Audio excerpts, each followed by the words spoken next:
Hey everyone, so here is our ultimate glute workout. For each exercise, you want to perform about 10 repetitions and you can go through the circuit about 3 to 5 times depending how you're feeling. So hope you're all warmed up. Now let's just get into it. So the first exercise is going to be a double leg bridge. Here you can see I have my knees bent and I'm really digging my heels into the ground to get my hips lifted up towards the sky. You want to squeeze your glutes as you bring your hips up to the top. You want to make sure that you're not overextending your low back with this one. And then next, we're going to go into a single leg glute bridge, which is just a harder variation of what we were doing before. You're just going to want to keep one knee bent this time and keep the other leg either straight or just out of the way.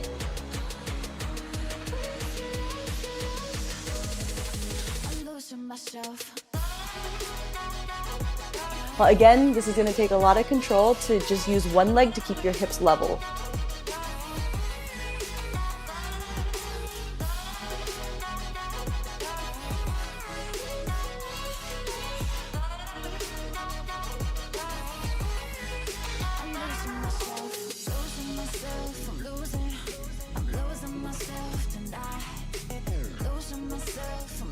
The next exercise we're going to go into is called a frog pump, which is just another variation of the bridge. So it's a great way to activate the glutes without over-activating your hamstrings or quads or other muscles like that. So with this one, it's going to require a little bit of ankle mobility. You're going to place the soles of your feet together, and then you're just going to purely lift your hips up and squeeze your glutes towards the ceiling.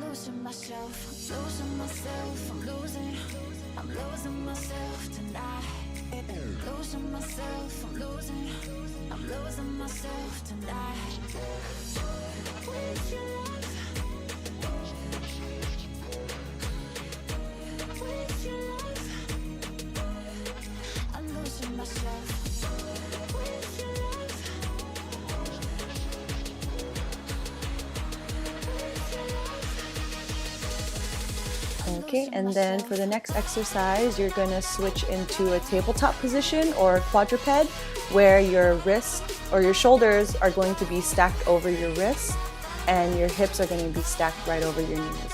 So the first exercise we're going into is a quadruped kickback or a donkey kick. Here I have a band included. You can do this with or without a band, just depending on how much resistance you want. I have the band above my knees, and with my knee bent, I'm purely just squeezing my glute max and trying to get my leg as far back behind me as I can, again without overarching the low back. So it's not a giant range of motion, just enough to get some extension in your hip.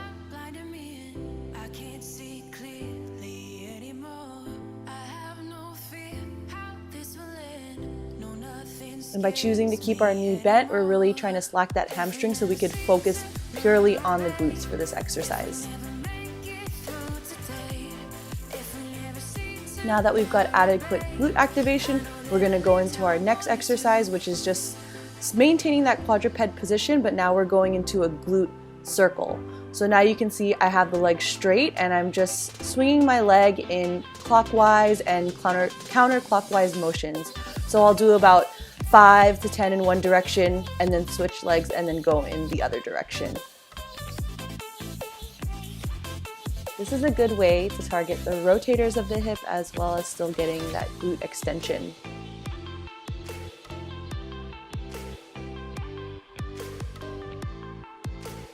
And again, with all of these, the band is optional.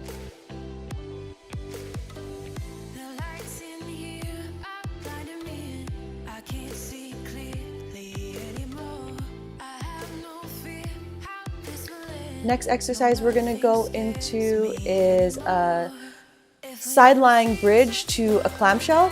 Here I am demoing it on the left side. So you want to start raising into your side plank position. However, you're going to do a clamshell at the top. So not only are we activating our hip abductors on the top leg, it's also the bottom leg that is maintaining the side plank.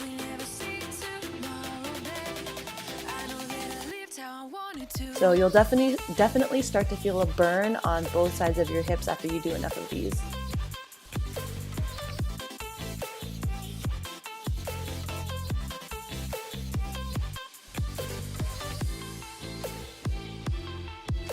And And here's just another angle of getting that sideline bridge to a clam. Things you want to look out for this is you don't want your pelvis to roll backwards. So if you think about the way your body is aligned, you want to stay nice and perpendicular to the mat. You kind of want to imagine you're like a piece of toast going into a toaster. So you want to stay relatively flat.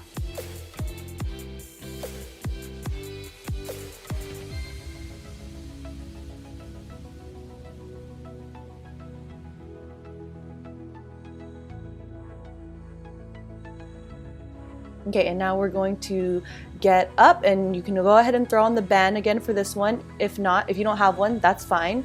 We're just gonna start into our side steps or crab walks. You're gonna have the bands around your knees, and then you're just gonna go into a simple side step motion while maintaining a low squat.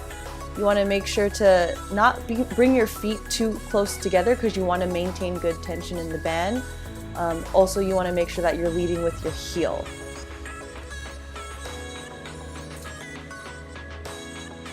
The next variation of stepping is we're going to go into a backward walk or a retro walk.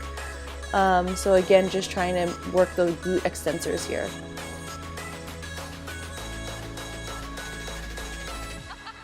So make sure with these motions you continue to keep pushing your knees outward. You want to avoid having your knees knocked together.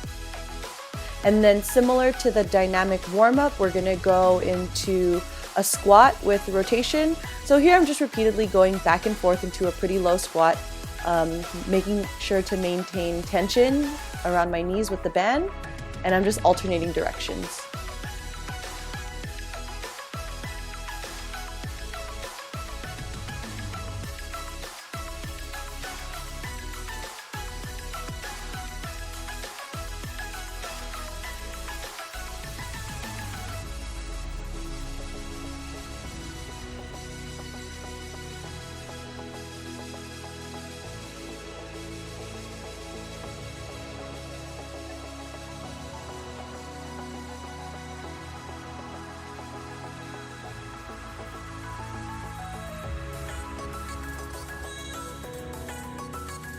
Next exercise we're going to go into is going to take a little bit of motor control and balance, but you're going to do a single leg RDL, so a single leg deadlift. With this one, I chose to go no weights because it's already pretty challenging for me. This challenges your ankle stability, your hip stability, and kind of just overall strength in your leg. And what you want to do is you want to hinge at your hips and lean forward while maintaining a neutral back, and you want to reach as far forward as you can towards the ground. So with the single leg RDL, you want to make sure that you bend from the hips and you keep your back straight. You want to reach your leg back while bending down to touch the floor. It'll help a little bit with the counterbalance of the movement.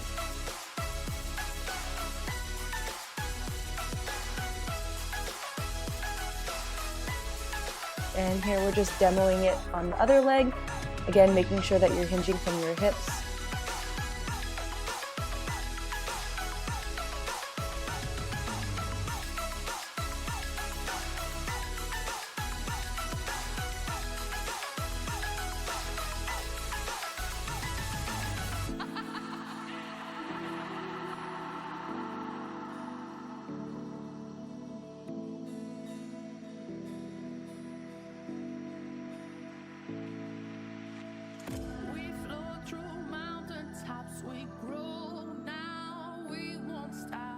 And that's the end of our glute series, so be sure to follow and subscribe to the Physique Geeks for more content like this.